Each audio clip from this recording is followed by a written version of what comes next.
केंद्रीय वित्त मंत्री ने बजट 2020-21 पेश कर दिया है। जहां एक और प्रधानमंत्री ने इसे अर्थव्यवस्था को मजबूत करने वाला बजट बताया है, तो वहीं दूसरी ओर विपक्ष ने इसे जुमला करार दिया है। इस बजट पर चर्चा के लिए इस वक्त हमारे साथ केंद्रीय वित्त राज्य मंत्री अनुराग ठाकुर जी मौजूद हैं। सीधे उनसे बातचीत करते हैं। सर, एपीएन में आपका बहुत बहुत स्वागत है। सबसे पहला सवाल तो सर यही है कि टैक्स स्लैब में बदलाव करके आपने मध्यम वर्ग को राहत देने की कोशिश तो की, लेकिन सर जो थोड़ा शर्त आपने जोड़ दी उससे थोड़ी निराशा हुई है लोगों को। देखिए, अगर आप पहले भी देखेंगे तो जो इंडस्ट्री के लिए भी टैक्स कम किया गया था 30% से 22%, उस पर भी ये कहा गया था कि जो आपके इंसेंटिव आपको मिलते हैं उनको छोड़कर आप इस ब्रैकेट में आएंगे। उसमें बहुत सारे लोगों ने लाभ उठाया। इसमें भी बहुत सारे लोग लाभ उठाने वाले हैं। लाखों लाखों लोगों को इसमें लाभ मिलने वाला है और मुझे लगता है बहुत अच्छी पहल है। ना केवल आपको टैक्स की बचत होगी बल्कि टैक्स रिटर्न फाइल करने में बहुत बड़ी सहूलियत होगी। ये बहुत अच्छा कदम है। ईज ऑफ लिविंग में एक इसका भी रोल आएगा। और इसके साथ साथ हमने ये भी किया है कि जो लंबे समय तक इनकम टैक्स के केसेस पेंडिंग थे 4,85,000 से ज़्यादा, उनके लिए कहा है कि विवाद से विश्वास स्कीम उनके लिए लॉन्च की है। आपका जो इनकम टैक्स ने डिमांड निकाली है आप उतनी पे कर दीजिए। ना आपको पेनल्टी देनी पड़ेगी, ना आपको फाइन देना पड़ेगा। 31 मार्च से पहले आपका समस्या हल हो जाएगी। और ये बहुत सफल प्रयोग हमारा सबका विश्वास स्कीम में भी रहा, जहां पर लगभग 95% लोगों ने अपने एक मुकदमे खत्म किए, केंद्र सरकार को राजस्व आया और व्यापारी वर्ग को बड़ी राहत मिली। यहाँ पर भी इनकम टैक्स पेयर को बहुत बड़ी राहत दे रहे हैं। सर, आर्थिक विकास दर और जीडीपी के मौजूदा दर के बीच जो $5 ट्रिलियन इकोनॉमी का टारगेट है, उसे हासिल करने के लिए इस बजट में क्या क्या कदम आप लोगों ने उठाए? देखिए, हमने ये जो कहा कि कॉर्पोरेट टैक्स रेट कट 30% से 15% किया। इससे विदेशी निवेश आएगा, देश के लोग निवेश करेंगे मैन्युफैक्चरिंग सेक्टर में। इससे रोजगार भी मिलेगा और अर्थव्यवस्था को बढ़ावा भी मिलेगा।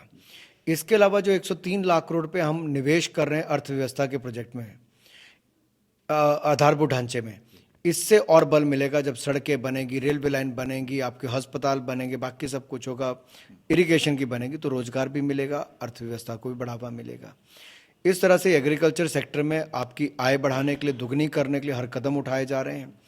लागत का 1.5 गुना ज़्यादा आपको दिया जा रहा है। इसके अलावा सिंचाई योजना है आपके लिए, यहाँ तक कि किसान के बंजर खेत में भी सोलर प्लांट लगे और उसको उसका आमदनी हो सके, ये भी हमने कर दिया है। और इसमें फंडिंग का भी प्रावधान किया कि कैसे उसको लाभ मिलेगा। इसके अलावा किसान के खेत में पानी आए, बिजली खर्च ना हो, तो सोलर पंप लगाना 20 लाख किसानों को उसका लाभ दे दिया है। किसान का उत्पादन पहले से बहुत ज़्यादा बढ़ा है, तो मार्केट लिंकेज हो, तो ये रेफ्रिजरेटेड रेल जो अपने आप वातानुकूलित कहते हैं शायद आप उसको, तो उसको करके वैसी रेल चलाने का बात कही कि देश के कोने कोने में आपका सामान पहुंच सके और हवाई जहाज से भी आपका देश के कोने और विदेशों में भी किसान का उत्पाद को भेजा जा सके। एक सवाल सर, अगर इन टोटलिटी देखें तो इस बजट में आम आदमी, जो प्रधानमंत्री जी ने कहा कि ये आम आदमी का बजट है, मैं आपसे जानना चाहता हूँ खासकर आम आदमी और युवाओं के लिए इसमें क्या संदेश है एक तरीके से।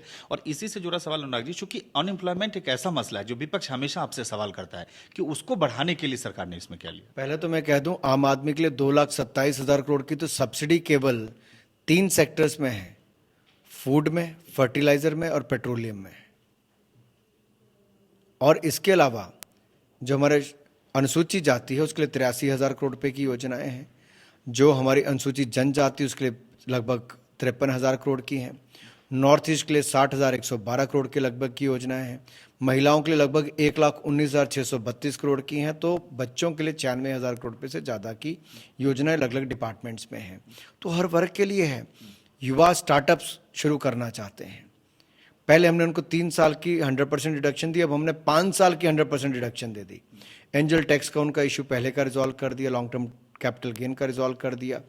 तो ये सब लाभ कैसे मिले, ये हमने दिए। और युवाओं ने इतना शानदार काम किया कि आज दुनिया के पहले 5 स्टार्टअप नेशंस में भारत का नाम आता है। एक आखिरी सवाल, पूर्व प्रधानमंत्री मनमोहन सिंह, पी चिदम्बरम और राहुल गांधी ने तो बजट को निराशाजनक करार दिया, लेकिन अरविंद केजरीवाल जी ने कहा, दिल्ली का चुनाव भी है अनुराग जी, वो कहे कि दिल्ली के लोगों के लिए इस बजट में कुछ नहीं, निराशा हुई है, तो लोग दिल्ली बीजेपी को क्यों वोट दें। एक आखिरी सवाल, इस पर क्या कहें। कुछ लोग आंखों पर पट्टी बांध कर घूमते हैं, शायद इसीलिए उनको टूटी फूटी सड़कें, नालियों की खस्ता हालत, ये सब नजर नहीं आई। इसीलिए उनको दूसरों का विकास नजर नहीं आता कि कैसे 8 करोड़ बहनों को रसोई गैस का सिलेंडर मिला, कैसे हर गांव हर घर को बिजली का कनेक्शन दिया गया, कैसे हम पूरे देश को स्वच्छ जल देने जा रहे हैं, हर घर तक पहुंचाने जा रहे हैं। और कुछ लोग अपने राज्य में, इतने संपन्न राज्य में, वहां भी आज भी गंदा पानी दे रहे हैं 85% लोगों को। तो उनको तो सीखने की आवश्यकता है उन लोगों को। तो ये थे केंद्रीय वित्त राज्य मंत्री अनुराग ठाकुर, और निश्चित रूप से इन्होंने कहा कि चाहे विपक्ष जितना भी सवाल उठाए, उन्होंने समाज के हर वर्ग के लिए इस बजट में कुछ न कुछ दिया है। कैमरामैन इमैनुअल के साथ सुमंत कुमार, APN दिल्ली।